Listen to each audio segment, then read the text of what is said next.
सभी को जय मसीह की। मेरा नाम ज्योति है और मैं मेरा मसीह की रहने वाली हूँ। मेरी ये गवाही है कि मेरी 3 बेटियां हैं और मुझे एक बेटा चाहिए था। एक गांव की औरत थी, उसने मुझे बताया सबसे पहले कि आप एक चेले के पास जाओ, वो बेटा होने की दवाइयाँ देता है। हमने भी उसकी दवाइयाँ खाई है, हमारे भी बेटे हुए, तो आप उसके पास जाओ। और मैं उसके पास गई और वो मेरे घर में आए। अगले दिन वो मेरे घर में आए, फिर उन्होंने मुझे दवाइयाँ दी और मेरे घर में हवन वगैरह किए और कहा कि ये दवाइयाँ आपने सुबह 4 बजे खानी है। मैंने हर एक नियम किया। फिर उसके बाद उसने बताया कि आपको ना कहीं पे जाना है और ना बाहर का कुछ खाना है, अपने घर में ही रहना है। मैंने वो सब कुछ किया, लेकिन लास्ट में रिजल्ट फिर वही आया, मेरी तीसरी बेटी हो गई। और उसके बाद जब मैं घर में ही रही, सोचती रही कि मैं क्या करूं, अब तीसरी बेटी मेरे हो गई है।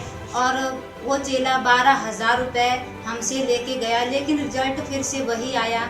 मेरे हस्बैंड ने उसे पूछा कि आपने इतना कुछ करवाया, लेकिन फिर हमारी तीसरी बेटी हुई। तो चेले का कहना क्या था? चेले ने ये कहा कि आपकी पत्नी ने अच्छे से नियम नहीं किया होगा। फिर मैंने अपने पति को बोला कि कोई बात नहीं, इसको पूछने से कोई फायदा नहीं, अगर प्रभु हमें देगा तो जरूर वो हमें कोई ना कोई रास्ता बताएगा।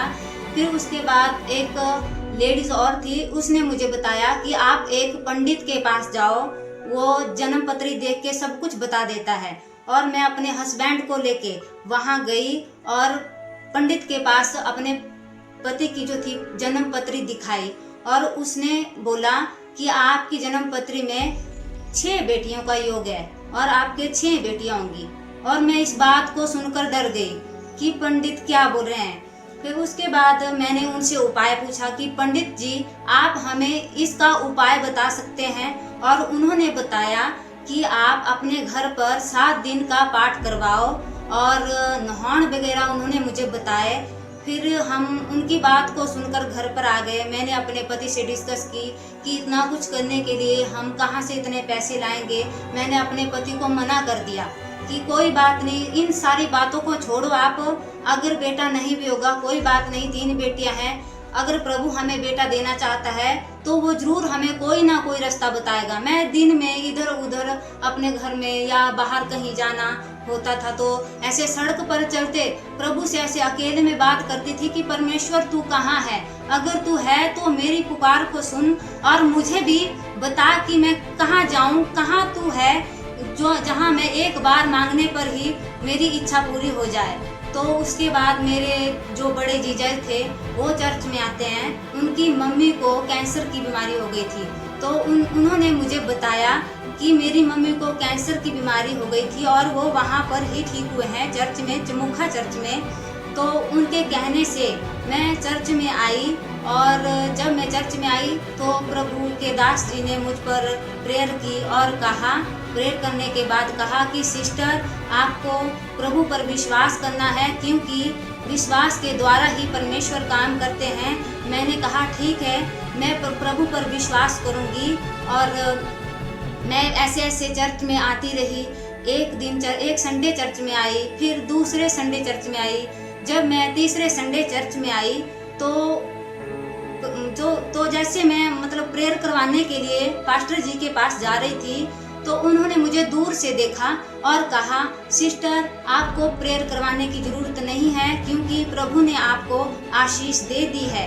और ऐसा सुनने के बाद मैं सोचने लगी कि मुझे अभी तक मेंसेस भी नहीं आई और पास्टर जी ने ऐसा कहा।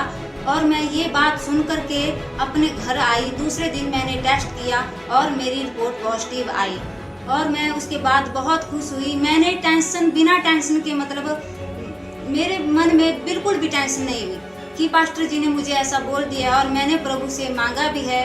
मैंने बाइबल में एक वचन पढ़ा था जहाँ पे लिखा था कि अगर विश्वास से मांगोगे तो जरूर मिलेगा। और मैं उसी वचन पर टिकी रही और प्रभु से यही मांगती रही 9 महीने तक कि परमेश्वर मुझे बेटा ही देना, ताकि मुझे लोग ना हंसे और ये ना कहें कि ये चर्च में जाती थी और फिर बेटी हुई।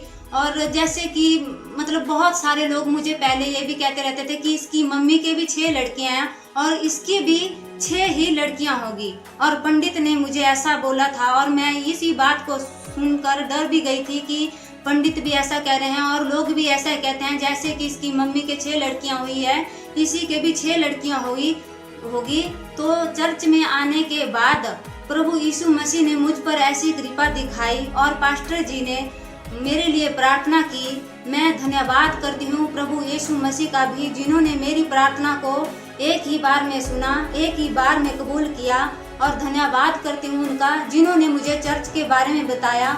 और धन्यवाद करती हूँ पास्टर जी का, जिन्होंने मेरे लिए रात दिन प्रार्थना की और उन्होंने मेरे लिए प्रार्थना की। मैं उनका बहुत बहुत धन्यवाद करती हूँ। और प्रभु यीशु मसीह का मैं अपने दिल से, मैं अपनी आत्मा से प्रभु का धन्यवाद करती हूँ। हे परमेश्वर पिता, मैं आपका धन्यवाद करती हूँ, मैं आपको धन्यवाद देती हूँ प्रभु, आपके इस आशीष के लिए मैं आपका धन्यवाद अपने दिल से करती हूँ। पिता परमेश्वर, मैं आपका धन्यवाद करती हूँ। हालेलुया। प्रार्थना को प्रभु ने भी सुना और